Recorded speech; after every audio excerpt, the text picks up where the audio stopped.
नमस्कार दोस्तों, स्वागत है आपका हमारे चैनल पे। आज हम एक बेहद महत्वपूर्ण और संवेदनशील मुद्दे पर चर्चा करेंगे। क्या एम्स ने किसी विशेष कॉकलियर इम्प्लांट को बढ़ावा दिया है? क्या इस इम्प्लांट के बारे में कोई विवाद है? और क्या ये सही है कि इस प्रकार के इम्प्लांट को सरकारी संस्था द्वारा प्रचारित किया जाए? आज के इस वीडियो में हम आपके इस विषय से जुड़ी सभी महत्वपूर्ण जानकारियां देंगे और तो अगर आपको इस विषय में जानकारी चाहिए तो पूरा वीडियो देखें और हमारे चैनल को सब्सक्राइब करना ना भूलें। कॉकलियर इम्प्लांट होता क्या है, पहले हम ये समझ लेते हैं। कॉकलियर इम्प्लांट होता क्या है? कॉकलियर इम्प्लांट एक मेडिकल डिवाइस है जो सुनने में सक्षम नहीं है और उन व्यक्तियों के लिए सहायता प्रदान करता है। इस इम्प्लांट से लोगों के लिए बेहद लाभकारी है जो गंभीर रूप से सुनने में अक्षम है और जिनके सुनने की क्षमता सुनने के लिए अन्य साधनों से पूरी नहीं की जा सकती। तो ये एक प्रकार का इम्प्लांट है ये। और कॉकलियर इम्प्लांट मुख्य रूप से उन व्यक्तियों के लिए डिजाइन किया गया है जिनकी कान के अंदर की सुनने वाली नसें नष्ट हो चुकी होती हैं और वे सामान्य श्रवण यंत्र जो हेयरिंग एड जिसे कहते हैं, श्रवण यंत्रों से भी उनको मदद नहीं मिल पाती। तो ये कॉकलियर इम्प्लांट उन लोगों के लिए बनाया गया है। दोस्तों, ये वीडियो पब्लिक डोमेन पे बनाया जा रहा है, पब्लिक इंटरेस्ट पे बनाया जा रहा है और यहाँ पे बनाने का मकसद यही है कि एक जो पब्लिक इंस्टीट्यूट है जो कि टैक्स पेयर्स के मनी से चलती है और उस संस्था में अगर कुछ भी सामने आता है, हाईलाइट होता है न्यूज़पेपर्स में आरटीआई से, तो पब्लिक को जानना बहुत ज़रूरी है उसका। तो देखिए, एक हिंदुस्तान टाइम्स न्यूज़पेपर पे एक खबर आई थी कि एक एम्स की जो इंटरनल इंक्वायरी रिपोर्ट है वो 2006 की थी। जो आरटीआई रिपोर्ट ये बताती थी कि कई सेवरल इरेगुलरिटीज हुई हैं जो कॉकलियर इम्प्लांट सिस्टम में मई 2002 से और 2006 में। तो एक आरटीआई रिपोर्ट थी वो ये कहती थी कि मीन्स एम्स ने एडवांस पेमेंट्स दिए थे एक प्राइवेट फर्म को बिना किसी बैंक गारंटी के, जो कि इंस्टीट्यूट की परचेज प्रोसीजर के अगेंस्ट में था। और यहाँ पर यह भी बताया कि एम्स ने खुद ही एक प्रॉप्राइटरी सर्टिफिकेट था वो बनाया था और जो कि एक न्यूट्रल सोर्स से आना चाहिए था। तो अब जो मटेरियल्स अवेलेबल हैं हम उस मटेरियल्स को एक बार देखते हैं, क्योंकि क्या था ये बात क्या थी और उनकी ये न्यूज़पेपर की जो आर्टिकल्स हैं उसमें कितना सही था। मीन्स कुछ, क्योंकि न्यूज़पेपर क्लिपिंग्स को कुछ जब तक पूरा सा एनालिसिस ना किया जाए तो उस पर कुछ भी कमेंट किया नहीं जा सकता है। तो देखिए, एक कॉकलियर इम्प्लांटेशन एक पेशेंट इंफॉर्मेशन शीट थी जो कि एम्स की वेबसाइट पे अवेलेबल थी, लेकिन अब ये आपको नहीं मिलेगी अवेलेबल क्योंकि इसे विड्रॉ कर लिया गया है। तो ये कॉकलियर इम्प्लांटेशन इंफॉर्मेशन शीट क्या, तो HTTP एड्रेस था वो ये था, ये 2008 में अवेलेबल थी। एम्स edu/एम्स डिपार्टमेंट्स ऑटो RH कॉकलियर /PAT/info.htm, तो ये एड्रेस था। यह कॉकलियर इम्प्लांटेशन जो शीट थी अवेलेबल थी और 9/3/2008 करके ये डेट लिखी हुई है। और इस इंफॉर्मेशन शीट में ये बताया गया था कि कॉकलियर इम्प्लांट कैसे होता है, किस तरह से काम करता है, क्या पार्ट्स होते हैं कॉकलियर इम्प्लांटेशन के। और आगे हम बढ़ेंगे इस रिपोर्ट में तो हमें पता चलेगा इसके बारे में कि जो कितने टाइप्स के इम्प्लांट्स हैं वो मार्केट में अवेलेबल हैं। तो ये जो शीट थी उसका 5th पेज था। कॉकलियर इम्प्लांटेशन जो शीट थी उसका 5th पेज था, उसमें बताया गया था 3 तरह के जो कॉकलियर इम्प्लांट हैं वो इंडियन मार्केट में अवेलेबल हैं। पहला नाम बताया गया था न्यूक्लियस कॉकलियर ऑस्ट्रेलियन मेक, दूसरा बताया गया था एडवांस बायोनिक ये अमेरिकन मेड, और तीसरा जो बताया गया था मेट एल ऑस्ट्रेलियन मेड। ये 3 का इम्प्लांट्स थे जो कि इंडियन मार्केट में अवेलेबल थे। उनकी जो वेबसाइट्स भी हैं वो यहाँ डिटेल बताई थी। आगे का आप देखिए, आगे का ब्यौरा देखिए क्या लिखा गया है इस कॉकलियर इम्प्लांटेशन इंफॉर्मेशन शीट में। उसमें बताया था कि एट प्रेजेंट ये एम्स के पास जो इंफ्रास्ट्रक्चर फैसिलिटी है सिर्फ nucleus cochlear make type of implant की है, जो कि इनका एक डिपार्टमेंट है RUAS और लेबोरेटरी। और यहाँ पे बताया गया कि न्यूक्लियस टाइप जो है वो technically better than other FDA approved implants available in the market. तो यहाँ पर देखिए ये लैंग्वेज क्या कहती है कि इनका एक जो इम्प्लांट है वो बेटर है अदर अप्रूव्ड इम्प्लांट से जो मार्केट में अवेलेबल है। बिकॉज क्यों बेटर है, क्योंकि ये कहते हैं कि एक लार्ज नंबर ऑफ चैनल्स है और टिटेनियम केसिंग है इसकी, और फिर बाद में बताया NRT फैसिलिटी है और बेटर स्पीच प्रोसेसर है। तो it has also better service centres located in Delhi and in other major cities of India for repair replacement service of the variable components, जिसमें इंक्लूड होती है wires, microphone, speech processor and other accessories like magnetic coil. Above all, अब देखिए पूरी language ये है कि यहाँ से साफ साफ लैंग्वेज एक बताती है कि ये इम्प्लांट इसलिए बेटर है क्योंकि इसके सर्विसेज सेंटर जो हैं वो अवेलेबल हैं, और ये अदर फीचर्स हैं जो जिसके बारे में यहाँ पर डिस्क्राइब किया गया है। और आगे की लैंग्वेज ये कहती है कि above all nucleus 24 is popularly used worldwide and it has decided upon by our Indian patients since it has the lowest price in Indian market, present price so and so। तो देखिए अब यहाँ पर बताया हो, ये लैंग्वेज साफ साफ बता रही है कि ये जो प्रोडक्ट का प्रमोट किया जा रहा है। अब किसकी कोई स्टडी की गई है इसके आधार पे ये बताया जा रहा है कि सिर्फ एक सेल्फ असर्शन जो कह दिया गया वो सही है। तो ये साफ साफ लग रहा है कि ये जो लैंग्वेज जो है, आगे का डिटेल पता लगाना मुश्किल है, जब तक कि लैंग्वेज को अगर आप एनालिसिस करेंगे तो ये लग रहा है कि ये प्रमोट किया जा रहा है एक प्रोडक्ट को। तो अब साथ में कहा है कि जो दूसरे अप्रूव्ड इम्प्लांट्स हैं वो कॉस्टलियर हैं, और इसलिए जो इसके जो सिलेक्शन प्रोसीजर है, जो परचेज प्रोसीजर जो प्रैक्टिस है वो अदर जो सिलेक्शन प्रोसीजर है वो परचेज प्रैक्टिस है वो कुछ हॉस्पिटल के नाम बताएं वहाँ पर भी की जाती है। तो आप यहाँ पे फिर बताया कि वो दे फुली हॉस्पिटल्स का नाम बताया गया, उन्होंने ये बताया कि था कि वो कॉकलियर इम्प्लांट्स को फुली फंडेड करते हैं, पर लेकिन एम्स को फंडेड नहीं किया जाता। भाई आपको जब फंडेड नहीं किया जा रहा तो why you are promoting one product. तो ये सबसे बड़ा क्वेश्चन उठ के आता है कि आप प्रमोट क्यों कर रहे हैं being as a government institute जो आपकी हेल्थ एंड फैमिली वेलफेयर के अंदर काम कर रही है संस्था। तो लैंग्वेज जो बताई जा रही है लैंग्वेज के बेसिस पे ये ऐसा इन्फ्रेंसेस निकाला जा सकता है। तो ये चीज निकल के आई। और एक और कॉकलियर, ये थी 2008 की। अब ये थी जो कॉकलियर इम्प्लांटेशन एक और शीट थी वो भी अवेलेबल थी, यहाँ डेट बताई गई है 2/8/2012 की। तो 2012 में भी ये कॉकलियर इम्प्लांटेशन शीट थी, वो अवेलेबल थी, सेम लैंग्वेज थी, उसमें भी यही बताया गया था 3 प्रोडक्ट्स हैं।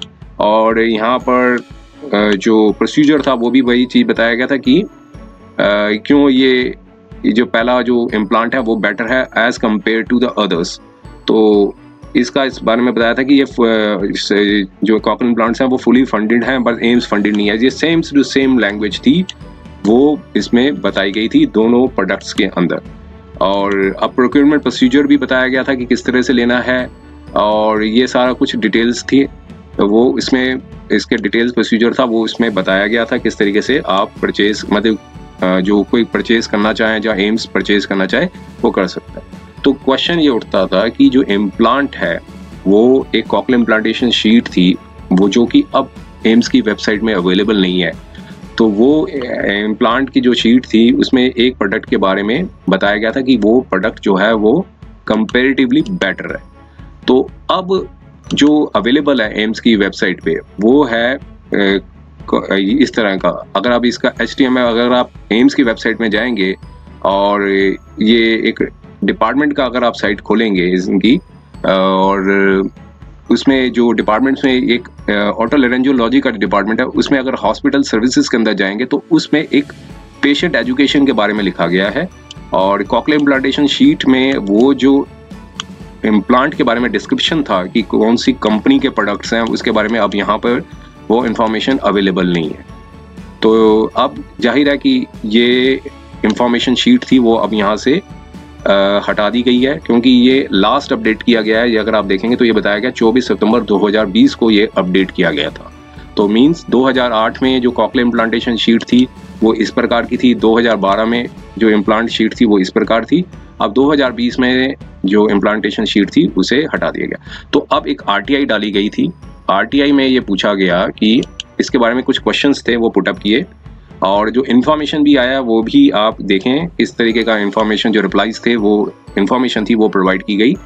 तो पहला सवाल ये पूछा गया था कि बताएं कि डिटेल्स और क्राइटेरिया यूज्ड क्या किया गया था कि कॉकलियर इम्प्लांटेशन इंफॉर्मेशन शीट में जो क्राइटेरिया यूज हुआ था कॉकलियर इम्प्लांटेशन शीट में, जिसमें क्या इनकी जो कोई स्टडीज हुई हों, आपके पास एविडेंस हो, जो एक्सपर्ट ओपिनियन हो, जो सपोर्ट करता हो कि आपका जो न्यूक्लियस 24 है वो अदर FDA अप्रूव्ड इम्प्लांट से बेटर है, जैसे कि एडवांस बायोनिक्स और एंड मेडल से।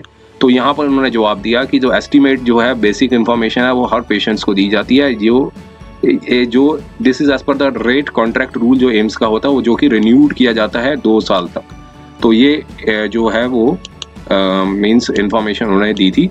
और अब दूसरा सवाल में पूछा था कि कॉपीज और कंपेरेटिव एनालिसिस बताए जाएं जो इवैल्यूएशंस आपने कंडक्ट की हैं, जो सपोर्ट करता हो इंफॉर्मेशन को कि जो न्यूक्लियस 24 इम्प्लांट है उसके बारे में, और जो स्टडीज और रिपोर्ट्स की हों जो न्यूक्लियस 24 ने दूसरे इम्प्लांट्स के मुकाबले में बताया कि इनकी परफॉर्मेंस अच्छी है, फीचर्स हैं, सेफ्टी है, तो उसकी कॉपीज या कंपेरेटिव एनालिसिस बताए जाएं, डिस्क्लोज किए जाएं कि जैसे कि आपकी कॉकलियर इम्प्लांटेशन जो इंफॉर्मेशन शीट है उसमें बता रहे हैं कि आपने एक प्रोडक्ट है वो बेटर है, तो कुछ ना कुछ स्टडी तो आपने की होगी। तो अब उसका ये जवाब ये दिया कि ये हमारा एक्सपीरियंस है, सर्जन्स का एक्सपीरियंस के आधार पे है, इंफॉर्मेशन शीट जो है वो सर्जन्स के एक्सपीरियंस के आधार पे है, और जो लिटरेचर जो है उसके बारे में जो बताया गया था, लिटरेचर के बारे में बताया कि जो कॉकलियर इम्प्लांट साइंस है उसमें लिटरेचर में उसके बारे में जो इसका ब्यौरा है वो दिया गया है। तो अब इस क्वेश्चन का जवाब था काफ़ी वेग दिया गया, क्योंकि स्टडीज़ पूछी गई थी, स्टडीज़ की गई हैं, जब आप लिख रहे हैं एक इम्प्लांट बेटर है दूसरे एज कम्पेयर टू अदर, तो इसके बारे में बताया जाए, तो उन्होंने ये इसका जवाब नहीं दिया। अब ये सवाल पूछा कि एग्जैक्ट डेट बताई जाए जब कॉकलियर इम्प्लांटेशन इंफॉर्मेशन शीट जो एम्स की वेबसाइट से विड्रॉ कर ली गई थी और रीजंस क्या थे इसके विड्रॉल के। तो इन्होंने ये इंफॉर्मेशन को CPIO कंप्यूटर फैसिलिटी एम्स में ट्रांसफर कर दिया। उनका क्या जवाब है वो भी हम देखेंगे RTI में, क्योंकि ये इंफॉर्मेशन इनके पास अवेलेबल नहीं थी, उनका ट्रांसफर कर दी गई। अब ये सवाल पूछा गया डिटेल्स बताए जाएं कमेटी के, अथॉरिटी के, डिपार्टमेंट के जो कि रिस्पॉन्सिबल थे इस क्रिएशन को, रिव्यू के, जो approval of cochlear implantation information sheet के। मीन्स आपने कॉकलियर इम्प्लांटेशन शीट जो है वो एम्स की वेबसाइट में पहले डाली थी, तो नेचुरली कोई ना कोई आपने उस इंफॉर्मेशन शीट को अप्रूव किया होगा, अथॉरिटीज़ होंगी, कमेटी बनी होगी कि ऐसे ही आपने अपलोड कर दिया था। तो इसमें भी उन्होंने एक वेगली जवाब दिया, क्योंकि यही जवाब था, वो चौथे पॉइंट में भी यही दे दिया कि पेशेंट इंफॉर्मेशन शीट जो है सर्जन के एक्सपीरियंस पे और एक एविडेंस है कॉकलियर इम्प्लांट साइज पे। और फिर अगला सवाल पूछा था कि कॉपीज बताई जाए इंटरनल रिव्यूज की, जो रिकमेंडेशंस की, या फीडबैक जो कंसीडर किया हो इस क्राइटेरिया को कि अपडेट जब फिर आपने इस जो इम्प्लांटेशन सीट को अपडेट किया हो, उसका भी एक सेम रिप्लाई दे दिया। अब पूछा कि ऑफिशियल कम्युनिकेशन ऑर्डर या डॉक्यूमेंट बताए जाएं जिसकी वजह से आपने विड्रॉ किया हो, तो इसने कहा रिकॉर्ड्स हमारे पास नहीं है, आप ये मैटर को रेफर कर दिया कंप्यूटर फैसिलिटी को। अब फिर पूछा कि क्या जो डॉक्यूमेंट्स, गाइडलाइंस, सर्कुलर्स हो जो कि गवर्न करते हो क्राइटेरिया और dissemination of patient information sheet AIIMS, specially those related to medical implants, तो उन सवाल का भी सेम ही रिप्लाई दिया। और काइंडली प्रोवाइड द रिकॉर्ड्स जो और प्रोसेसेस थे, क्राइटेरिया था जो स्पेसिफिक कॉकलियर इम्प्लांट्स थे, जैसे cochlear nucleus 24, advance bionics and medal EL was recommended or endorsed in the cochlear implantation information sheet। तो क्या क्राइटेरिया क्या था जिसकी वजह से आपने ये इंडोर्स किया कि ये इम्प्लांट्स हैं, और इसकी जो प्रोक्यूरमेंट पॉलिसीज थी जो आपने फॉलो की है कॉकलियर इम्प्लांट्स की, तो इसके रिकॉर्ड्स जो हैं वो बताया जाए, प्रोसेस क्या है, क्राइटेरिया क्या वो बताया जाए, तो उसका भी सेम ही जवाब दिया। तो मीन्स 8 क्वेश्चनों में जवाब था एक, 2 जवाब थे, उसी जवाब को पहला सवाल का जवाब था वो सेम था, बाकी सेकंड क्वेश्चन का जवाब, थर्ड फोर्थ क्वेश्चन का जवाब, फिफ्थ क्वेश्चन का जवाब, सिक्स्थ क्वेश्चन का जवाब, सेवंथ क्वेश्चन का जवाब, तो मीन्स 4 क्वेश्चनों के जवाब को सेम कॉमन रिप्लाई से देकर डिस्पोज कर दिया। अब दूसरा सवाल था, सबसे इंपॉर्टेंट सवाल था कि कौन सी डेट को आपने कॉकलियर इम्प्लांटेशन जो शीट थी विड्रॉ कर ली थी। अब इसको तो उन्होंने कंप्यूटर फैसिलिटी में भेज दिया। अब कंप्यूटर फैसिलिटी से क्या जवाब आया वो देखिए कि एग्जैक्ट डेट बताई जाए, कॉकलियर इम्प्लांटेशन इंफॉर्मेशन शीट थी जो विड्रॉ कर ली। अब इन्होंने बता दिया patient information about the cochlear implant जो है वो वेबसाइट पे अवेलेबल। तो वेबसाइट पे तो आज की डेट पे अवेलेबल है, जो आप बता रहे हैं वो आज की डेट पे। हम पूछ रहे हैं कौन सी डेट को आपने विड्रॉ किया।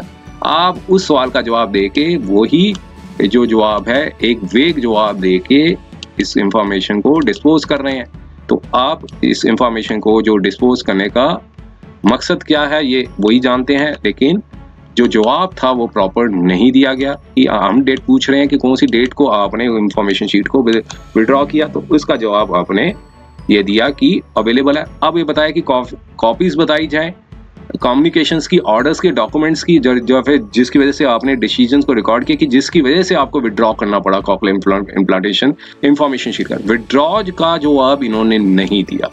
तो यहाँ से क्या इन्फ्रेंसेस निकल के आती हैं ये आप खुद ही डिसाइड कर सकते हैं कि क्या वाकई एक प्रोडक्ट को प्रमोट किया गया था।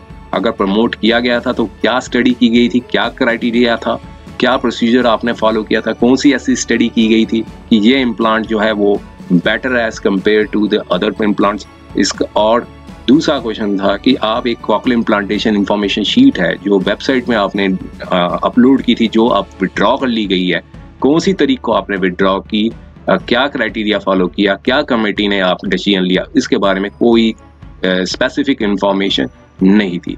तो अब कोई मटेरियल्स आगे सामने आएंगे तो वो हम आपको पार्ट 2 में आपके समक्ष रखेंगे। तब तक इस चैनल पर बने रहिए।